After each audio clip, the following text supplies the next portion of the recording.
Bienvenue à tous dans cette nouvelle vidéo. Aujourd'hui, nous allons faire l'avant-match du match de Barça contre l'Inter.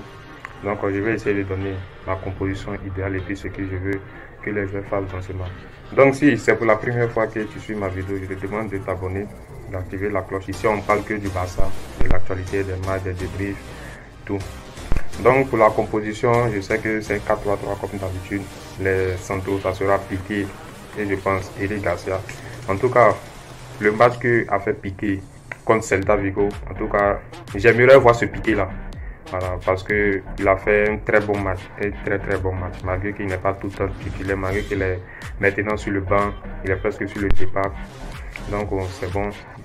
Et Eric Garcia, je pense que contre Celta Vigo, Xavi l'a pas utilisé parce qu'il était peu incertain. Donc je pense qu'il sera titulaire aujourd'hui. Donc une charnière, un Piqué, Eric Garcia, c'est bon.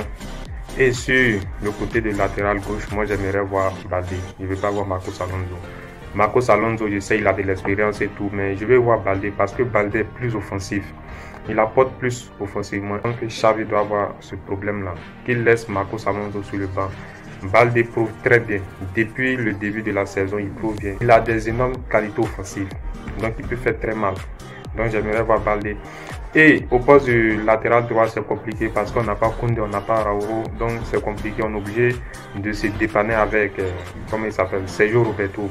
Sergio Roberto, pour moi, bon, qu'il fasse un peu d'effort. Parce que on ne peut pas avoir un Sergio Roberto au Barça. Et puis c'est bizarre, il n'arrive même pas à nous dépanner. Par exemple, Piqué comme ça. Malgré qu'il ne joue plus comme ça. Mais lorsqu'il rentre, il fait quand même un bon match. On peut compter sur lui. Mais Sergio Roberto, c'est comme si, voilà, c'est pas intéressant comme ça.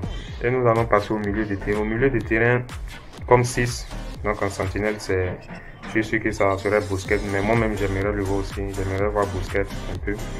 Et moi, je veux qu'il y ait des changements. Je veux que Gavi et Pedri soient sur le banc. Je m'explique. Je préfère De Jong à la place de Gavi. Parce que De Jong, dans ce milieu-là, il a une qualité qui est de faire ressortir la balle proprement, balle au pied. C'est-à-dire De Jong, même s'il y a un pressing, pas ses feintes et autres, il peut te faire sortir proprement la balle et puis il apporte plus offensivement que Gavi encore. Donc j'aimerais voir un De Jong à la place de Gavi. De Jong aussi sait se projeter. À la place de Pedri, j'aimerais voir plus Kessié.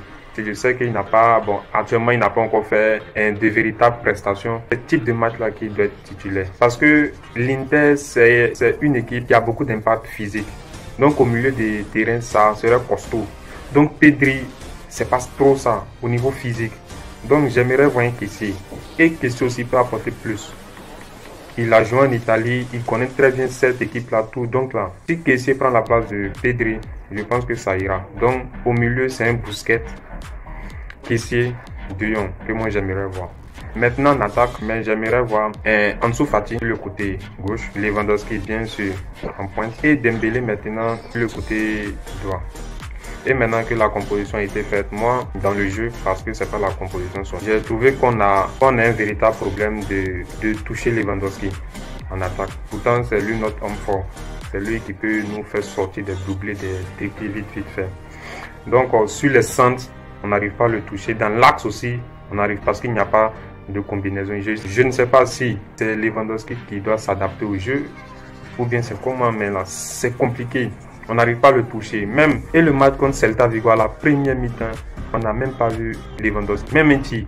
C'est à la deuxième mi-temps, on a vu qu'il a fait un tir, mais il était inexistant dans ce match-là. On n'arrive pas à le trouver.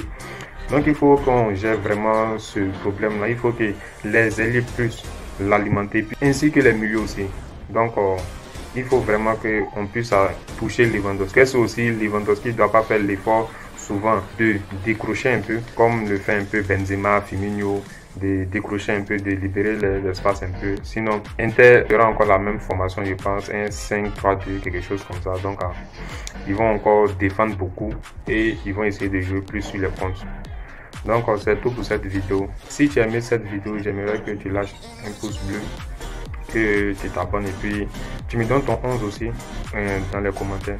Merci, c'est tout. Bye.